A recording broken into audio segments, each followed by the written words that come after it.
Thank you for inviting me to come today. So I always like coming to this conference, and we've spoken about a couple of different topics. So we have a mixed room this morning, so I'm going to try and make this as relevant and as appropriate to everyone as possible. And really just it's more broad about relationships and how we feel about ourselves, rather than being anything too explicit. So don't worry too much, mums and dads here.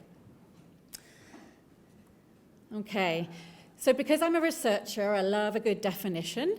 So I wanted to keep us all on the same page of what we're talking about. So we're talking about sexuality. So it's an integral part of the personality of everyone, a basic need and aspect of being human that can't be separated from other aspects of life. So if we're thinking about health and wellness promotion, this is one piece that often gets sort of marginalized or a little bit lower down the list with other things.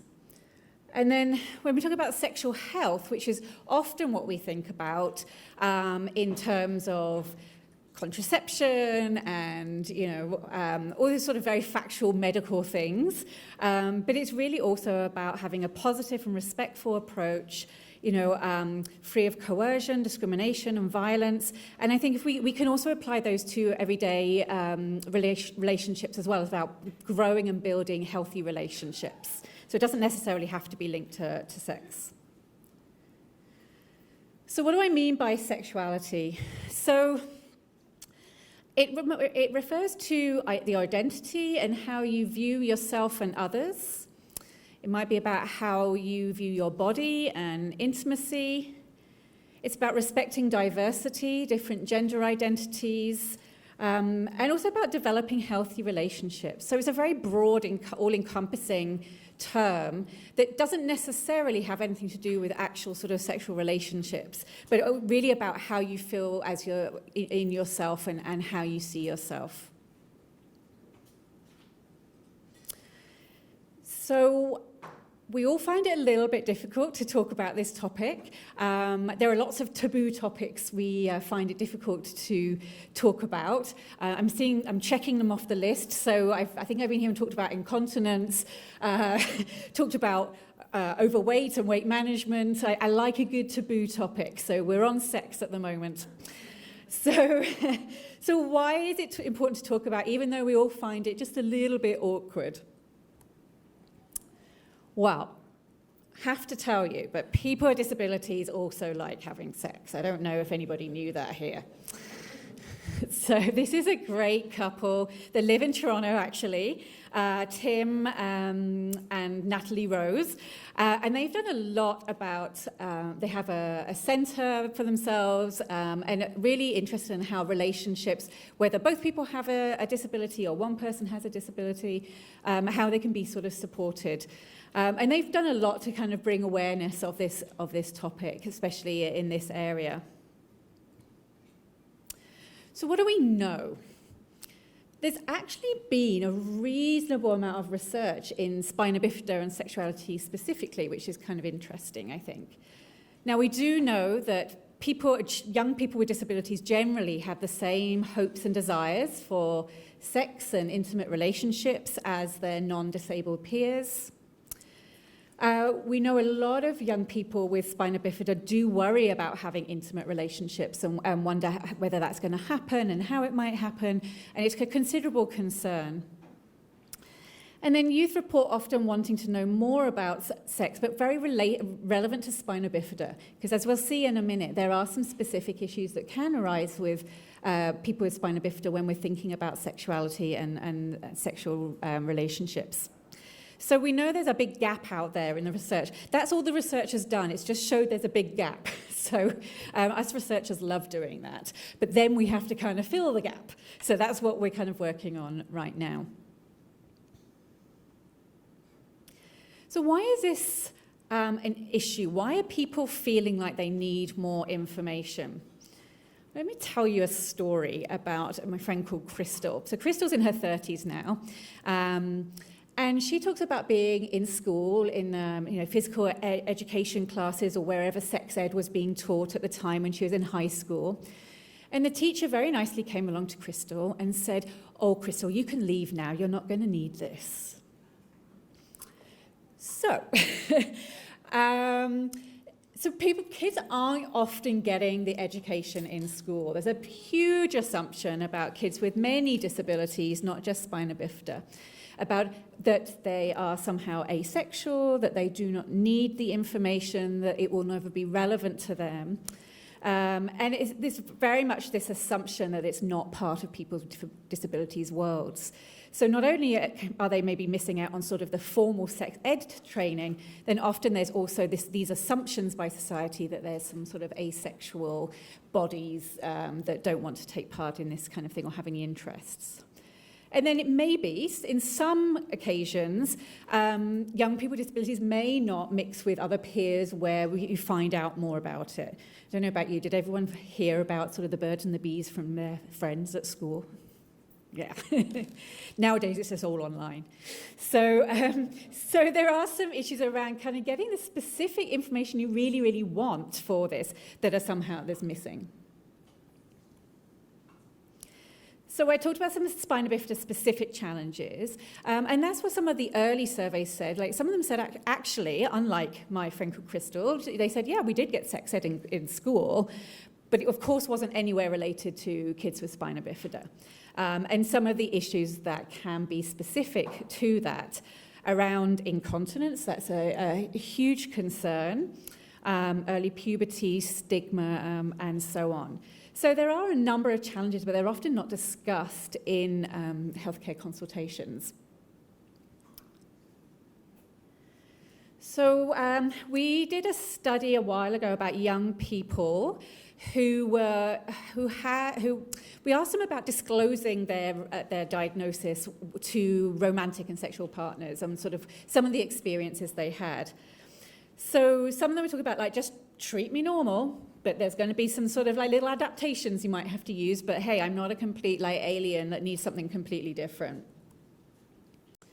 There were a lot of concerns around incontinence, and a lot of the discussions they had were, do you have that conversation with your partner before, after, during, only if something happens? Like, how do we talk about this with other people so that it's everyone has a kind of everyone's going in with the same information?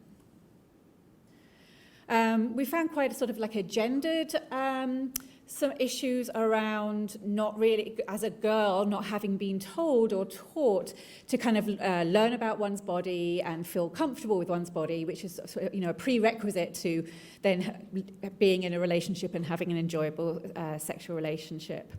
So just even hearing about it. And then another one around incontinence. This came up so many times, but someone who said, you know, I was expecting people to freak out, but they didn't. This was for the healthcare professionals in the room, but I don't know if there are any.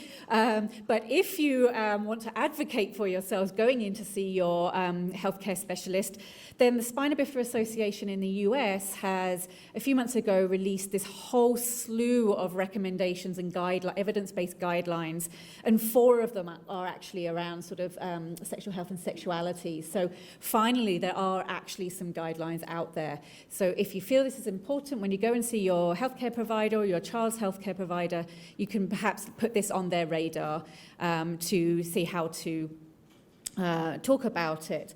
So I thought I would just give you some of the top tips that I read them all for you, and I've just extracted the ones that I think are important.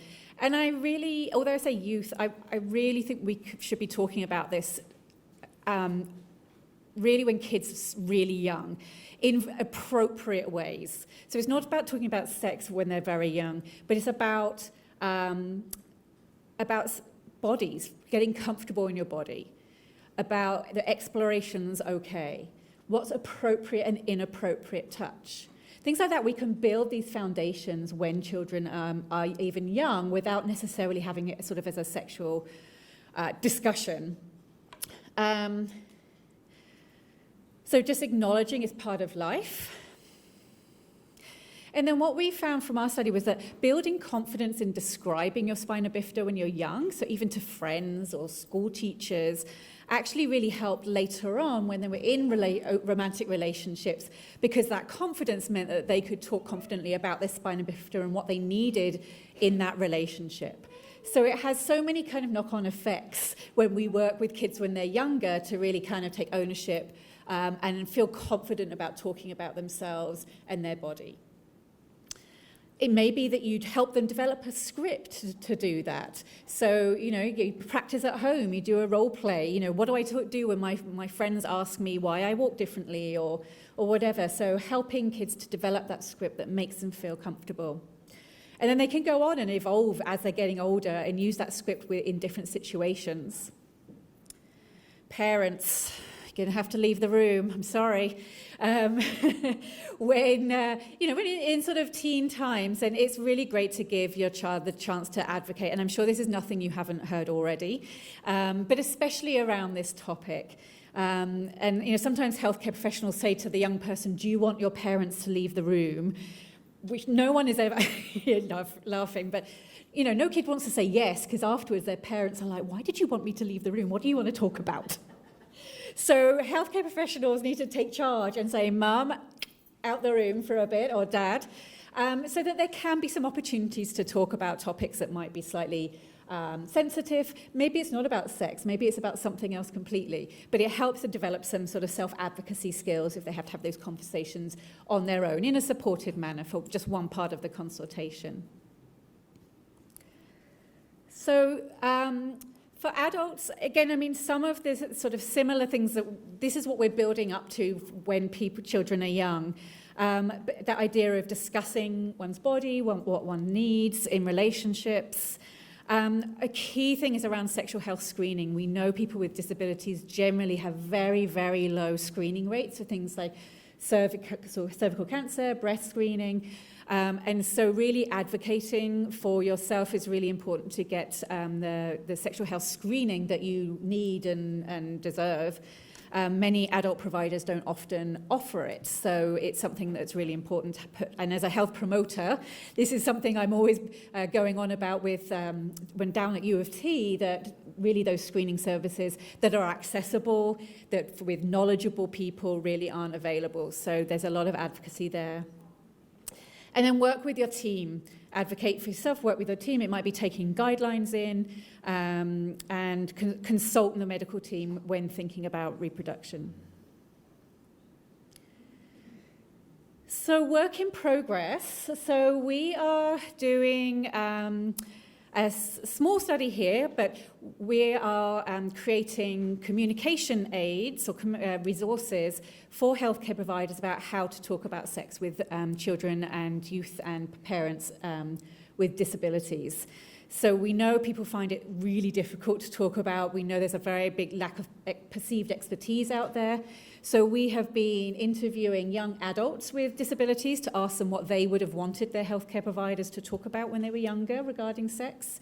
And also doing some focus groups with healthcare providers to find out where are the sticking points, what are the barriers, where are the challenges, and provide something like really practical for them, like sentence starters, words, how to create a safe space. So that is ongoing at the moment. And if anyone has opinions on that, then please forward them to me or talk to me afterwards.